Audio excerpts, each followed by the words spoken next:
Welcome to our lesson on financing international trade. Actually, lesson 13 of our course on international studies in business. In today's session, we delve into the intricacies of financing international trade. As businesses increasingly expand their operations across borders, the need for effective financing mechanisms to facilitate cross-border transactions naturally becomes paramount. In this lesson, we will deal with certain key concepts such as trade credit and export-import financing, documentary collections and letters of credit, and trade finance instruments and risk management. Today, as we have said, we embark on a voyage into the realm of international finance, focusing specifically on the intricacies of financing international trade.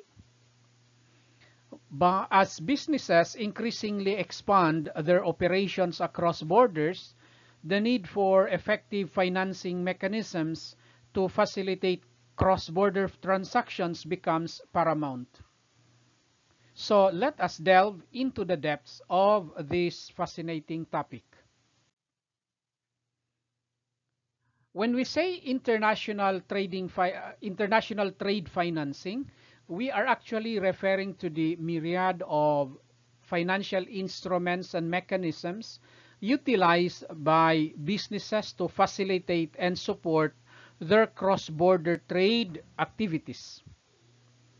These mechanisms are indispensable as they provide the necessary liquidity, security, and risk mitigation tools required to navigate the complexities of international trade transactions.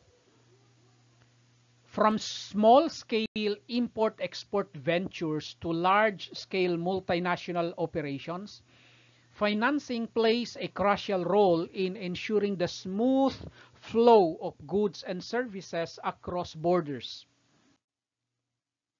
1. Trade credit and export-import financing.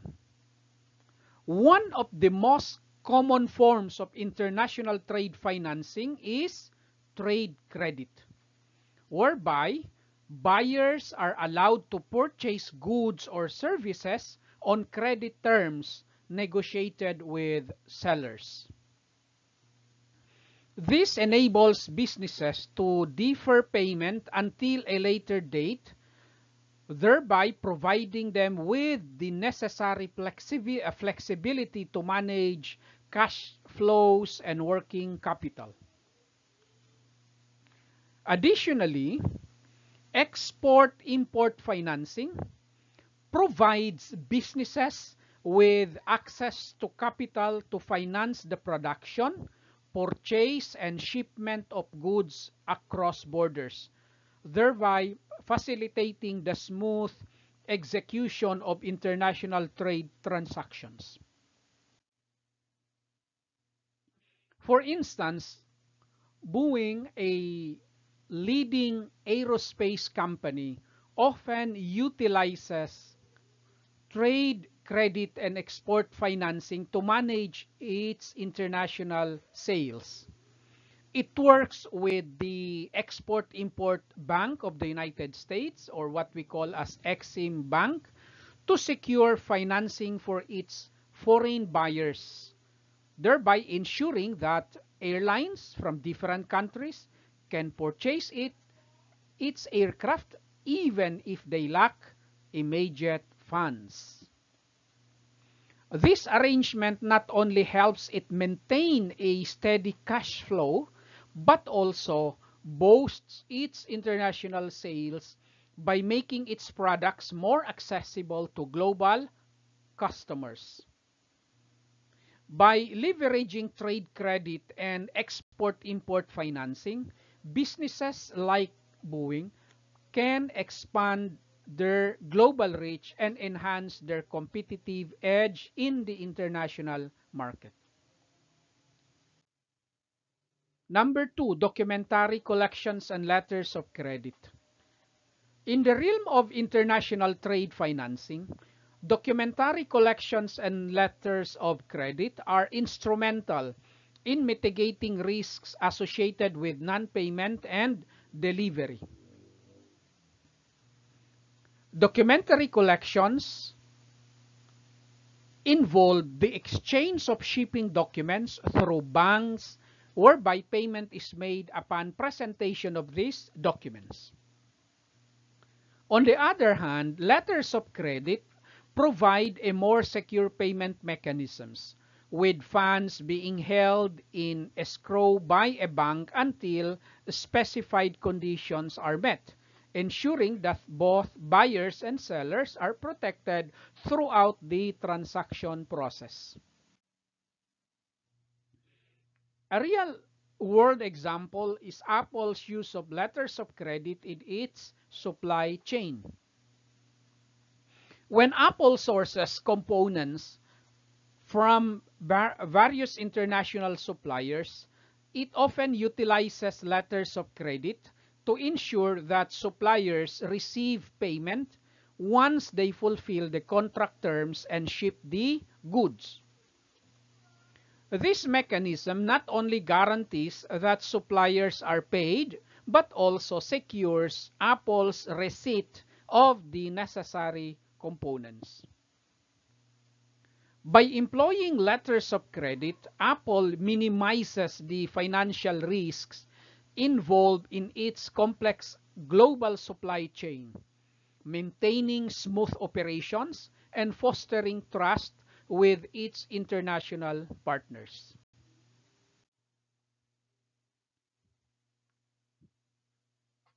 Trade finance instruments such as bills of exchange, promissory notes, and bank guarantees are utilized to facilitate trade transactions and manage financial risks. These instruments provide businesses with additional layers of security and assurance, mitigating risks arising from currency fluctuations, payment delays, and, of course, political instability in a given country. Moreover, businesses employ sophisticated risk management techniques, including hedging strategies, as we have studied before, such as forward contracts, options, and futures, to hedge against financial risks and safeguard their interests in the global marketplace. A real-world example of effective use of trade finance instruments is Siemens' approach to managing its international sales. Siemens often uses letters of credit and bank guarantees when exporting high-value industrial equipment to various countries. These financial instruments ensure that Siemens receives payment as per the agreed terms, even if the buyer faces financial difficulties. Additionally, Siemens employs hedging strategies to manage the risks associated with currency fluctuations, which is crucial for a company with extensive global operations. By integrating these trade finance instruments and risk management techniques, Siemens can maintain financial stability and mitigate risks in its international trade activities, ensuring smooth operations and consistent profitability across diverse markets. As we draw the curtains on this enlightening journey into the realm of financing international trade, I urge you to reflect on the strategic significance of financial management in facilitating cross-border transactions and enabling businesses to capitalize on global market opportunities. By understanding the various financial mechanisms, trade finance instruments and risk management strategies available in international trade, businesses can navigate the complexities of the global business landscape with confidence and resilience. So at this point, let us have these review questions in order to retain the important points of the lesson in our mind. 1. What is trade credit and how does it facilitate international trade transactions? Trade credit allows buyers to purchase goods or services on credit terms negotiated with sellers, thereby providing flexibility in managing cash flows. It facilitates international trade transactions by deferring payment until a later date, thereby enabling businesses to maintain liquidity while conducting cross-border trade. Number 2, discuss the role of documentary collections and letters of credit in mitigating risks in international trade. Documentary collections and letters of credit are instrumental in mitigating risks associated with non-payment and delivery of international trade. Documentary collections involves the exchange of shipping documents through banks, while letters of credit provide a secure payment mechanism with funds held in escrow until specified conditions are met, thereby ensuring that both buyers and sellers are protected throughout the transaction process. Number 3, what are some common trade finance instruments used by businesses in international trade and how they contribute to risk management? Common trade finance instruments include bills of exchange, promissory notes, and bank guarantees. These instruments provide businesses with additional layers of security and assurance, mitigating risks arising from currency fluctuations, payment delays, and political instability in international trade transactions. Number 4, how do businesses employ hedging strategies to manage financial risks in international trade? Businesses employ hedging strategies such as forward contracts, options, and futures to hedge against financial risks in international trade.